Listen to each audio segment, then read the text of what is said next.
All right, cool. So we finally got that rejection right here at the 618. Bitcoin's dropped like, I don't know, 10%. And everybody is losing their minds. About 5%.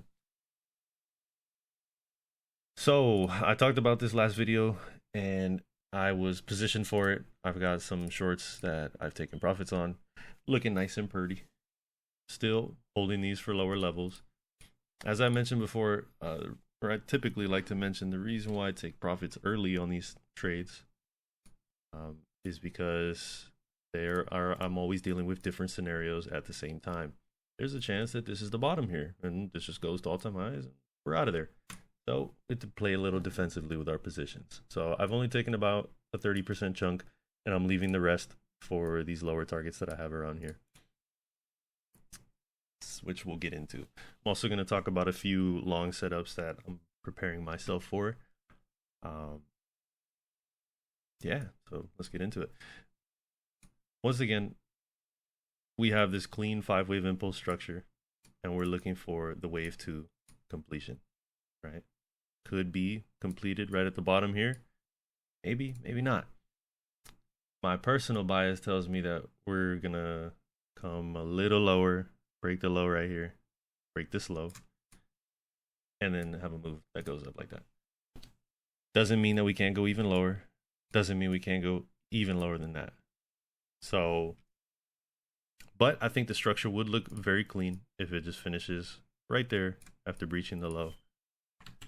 And then it pushes to the upside. So, because that's the primary idea, I'm going to show you how I'm positioning for it. But before that, we can talk about the LE waves real quick. I'm going to zoom in a little bit. So, this is the case for the bulls, which is this completed, I'm not going to adjust any of that, which is the completed wave 2 situation, where we count this as a 3-wave move, just like that, and then now we start working our way to the upside. I don't really know. To me, it seems very short, this very short in time, but anything could happen, right? So this is something to be prepared for. Either way, I'm sitting along on some positions, so I'll be okay. I'll be okay if it goes up.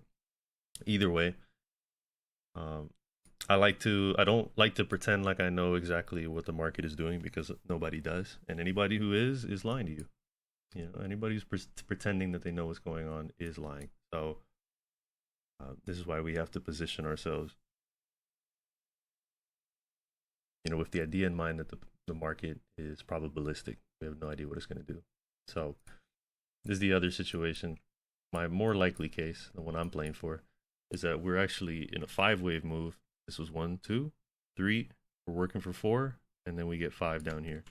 Once we have the 5, whether it's after breaching this low or after breaching this low, should see a reversal to the upside, which will give us some ideas of what shorts to look for next, to catch any continuation to the downside. So a short right around here seems pretty reasonable. Nice tight invalidation right there, and then you try and catch the move even lower. This is the beautiful thing, is you can add to the shorts that you just took profits on. And so this is the main idea, where this correction isn't done yet. We have this large W, X, and then we're coming to this Y. I haven't completed the A wave. We're just waiting for the B and C to develop. This has been an idea I've been talking about for a long time, and hopefully we get it. These are the fib targets here. The 382 is one of the most relevant fibs, right behind the 618. And so this guy right here, this little zone right there, is where I'm expecting a major reversal to happen. It could happen right after we break the lows here. Front runs are quite common in this market.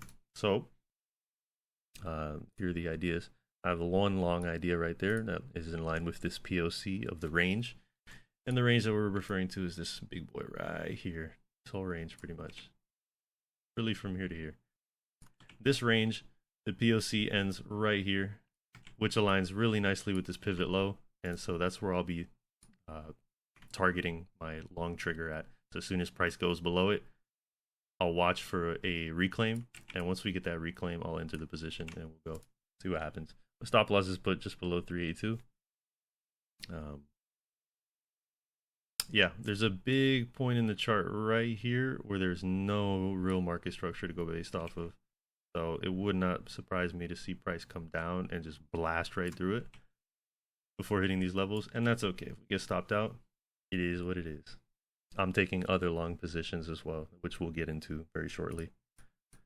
This is the deeper correction scenario where we actually get this extended Y wave down into this 618. Another very clean break of structure right there with the a swing low that we can enter based off of.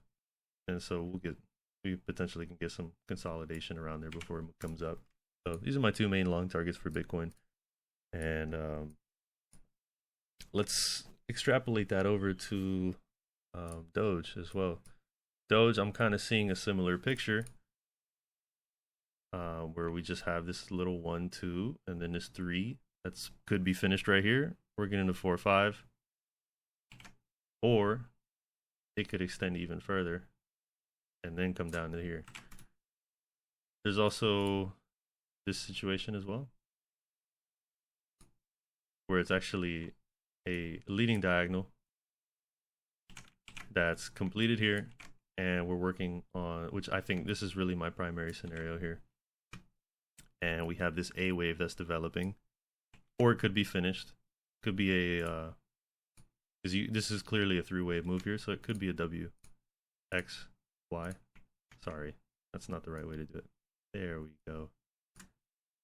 Could be like that. And if it's like that, then the bottom is in here, and the right thing to do, the smart thing to do, would be to look for a short like that. Same thing as Bitcoin. You can see the charts are pretty much the same. They just, they rhyme a little bit. So that would be the idea. And then we catch it long at the bottom right here, which I already have marked down. As soon as this pivot breaks, we catch a long off of this amalgamation of golden pockets that are formed right here. Same idea. As soon as price comes down, breaks up above the level, we just hop in. And this is another idea to try to catch that B wave to the upside. If we get this wave 4 into a wave 5 down to the bottom here and test this lower trend line right here,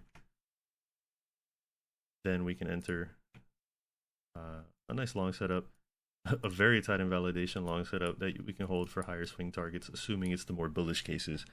And to play safe, we take a TP right there at the 382, which could align with 618 around here.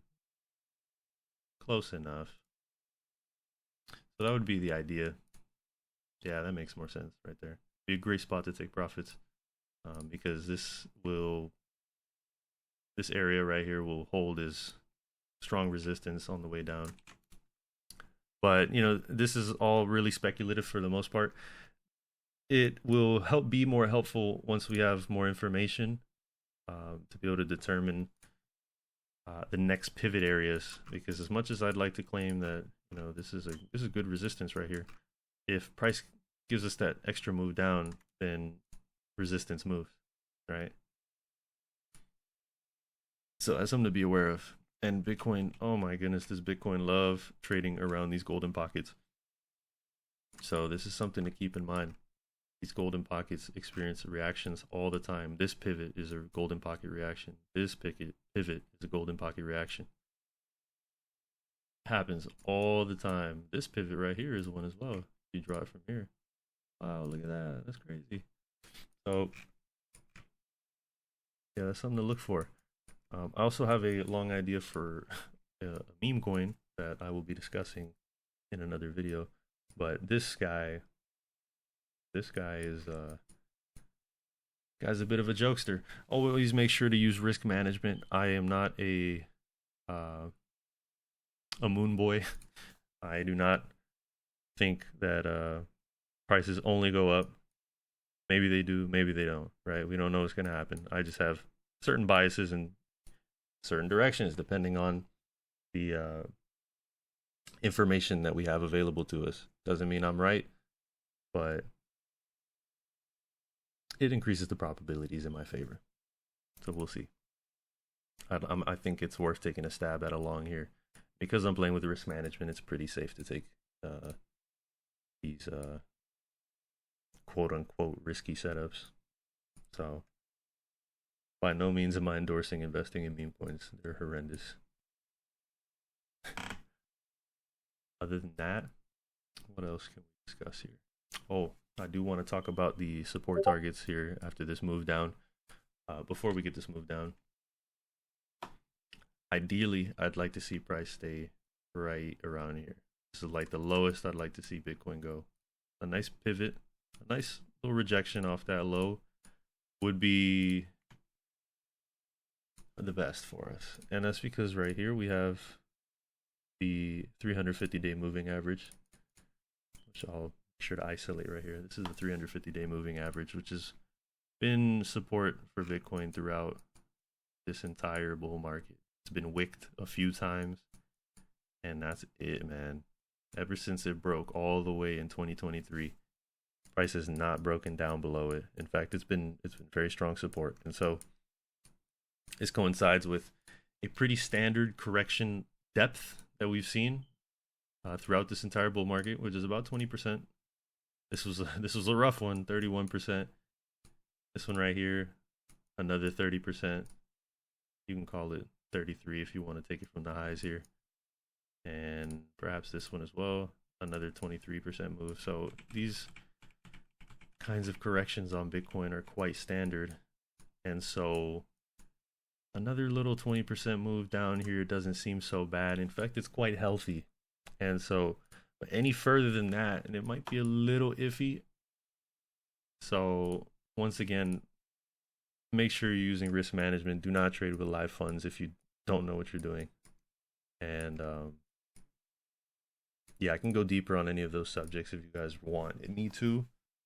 But other than that, I'm just going to keep sharing these trade setups as they progress. And yeah, we'll just keep at it. Peace.